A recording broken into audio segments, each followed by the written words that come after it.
साहब जी, मैं कल से थोड़ा लेट आऊंगी। क्यों, क्या हुआ? किसी दूसरी जगह काम पकड़ लिया क्या?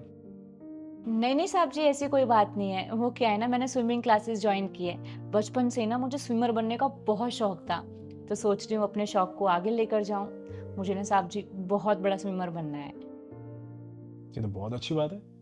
वैसे तुम्हारी मम्मी ने मुझे बताया था कि तुम बहुत अच्छी स्विमिंग करती हो। वैसे कहाँ तक पहुंची तुम्हारी तैयारी?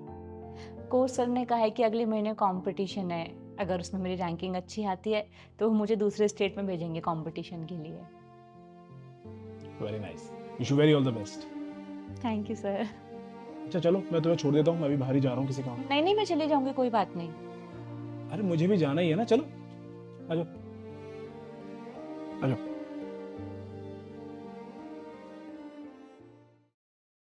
अरे वाह भाई विकास, काफी मस्त आइटम फंसा रखा तने भी। हाँ यार, बीवी से मन भर गया क्या जो नौकरानी के साथ मजे ले रहा है। क्या बोला, बीवी से मन भर गया? अब बोलियो। हाथ नीचे कर। अगर नौकरानी के साथ घूमेगा तो मैं क्या, पूरी सोसाइटी ही बोलेगी ना, पकड़ रहा है मेरी गुद्दी। मेरी बहन जैसी है वो। अरे भाई हद में रह, हमें मत सिखाए कहानियां, हमने भी सुनी है। मकान मालिक का चक्कर नौकरानी के साथ। तुम्हारे जैसे लोगों से मैं एक्सपेक्ट भी क्या ही करूंगा, जो देखते हो वही तो बोलोगे ना। अरे विकास, तू इतना क्यों भटक रहा भाई? तुझे करने में शर्म नहीं आ रही? हम बोलते हुए सोचेंगे क्या? अगर कोई चक्कर होता ना तो खुलेआम नहीं करता, चुपके से करता। जितनी कम तुझमें बुद्धि है ना, उतना ही कम दिमाग लगा, समझा तू? और इसकी अगर तुम्हारी बहन होती तब भी तुम यही बोलते क्या? अरे ओए, अच्छा, अपनी बहन के बारे में सुनकर तुम्हें इतना बुरा लग गया? जरा सोचो उन लड़कियों के बारे में, उनको कितना बुरा लगता होगा जिनके कैरेक्टर पे तुम जैसे लोग गंदे गंदे कमेंट पास करते हो। आज हमारे देश में ना रेप, किडनैपिंग और लड़कियों के मर्डर्स के केस बढ़ते जा रहे हैं, क्योंकि तुम जैसे लोग ना अपनी घटिया सोच लेके समाज में घूमते हो। पर लड़कियां तो तुम्हारे घरों में भी होंगी, है ना? जो चीज अभी मेरे साथ हुई है ना, कल को तुम्हारी बहनों के साथ भी हो सकती है। इसलिए अपनी सोच बदलो, ताकि तुम जैसे सोच रखने वालों की तादाद ना समाज में कम हो जाए। तभी तुम्हारे घर की माएँ और बहनें महफूज रह पाएंगी। चलिए साहब, इन लोगों से मुंह लगना ही बेकार है।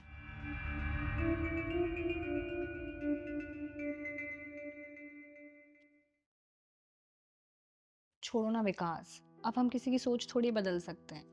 तुम क्यों परेशान हो रहे हो? बुरा तो लगेगा ना रिया, जब हम किसी की जेन्युइन हेल्प करें और लोग हमारी हेल्प को गंदी नज़र से देखें। अब एक बात बताओ, किसी की हेल्प करना गलत है क्या? सॉरी साहब जी, आपको कल मेरी वजह से काफ़ी कुछ सुनना पड़ा। तुम्हारी गलती नहीं है इसमें, और ये बिल्कुल सच कह रही है। गलती लड़कों की सोच की है। और मुझे पता है तुम्हारी मम्मी ने तुम्हारे लिए बहुत मेहनत की है। कितने सालों तक उन्होंने हमारे घर पे काम किया। इतनी कम पगार होने के बावजूद भी ना, उन्होंने तुम्हें इतने अच्छे से पढ़ाया, इतना बड़ा किया।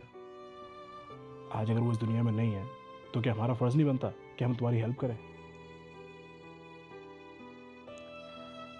विकास सही कह रहे हैं, और तुम हमारी बहन जैसी हो। तुम मुझे बड़ी दीदी भी तो बुलाती हो ना, तो क्या बड़ी दीदी होने के नाते मेरा फ़र्ज़ नहीं बनता कि तुम्हारे सपने पूरे करने के लिए मैं तुम्हें हेल्प करूं, सपोर्ट करूं?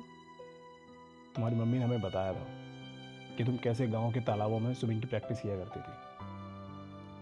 अब जब तुम अपना करियर बनाना चाहती हो स्विमिंग में, तो हमें भी तुम्हारी मदद करनी चाहिए ना। थैंक यू साहब जी, आप लोग मेरे लिए इतना सोच रहे हैं। सिर्फ सोच नहीं रहा हूँ सोरा मैं, तुम्हें ये करके भी दिखाना होगा। और तुम्हारी सक्सेस ही ना इन आवारा लड़कों के मुंह पर तमाचा होगी। और सबको पता चलना चाहिए कि कैसे एक नौकरानी नेशनल अवार्ड विनर बनेगी। मुझसे वादा करो, तुम अगला कंपटीशन जीतोगी ना? जी साहब जी, मैं आपसे वादा करती हूँ मैं अगला कंपटीशन ज़रूर जीतूंगी और आगे चलकर नेशनल स्विमर भी बनूंगी। अच्छा ये बताओ, फिर तुम नेशनल स्विमर बनने के बाद हमें भूल तो नहीं जाओगी? तो फिर फटाफट से एक सेल्फी लेके इस मोमेंट को यादगार बनाते हैं। अच्छा चल गई।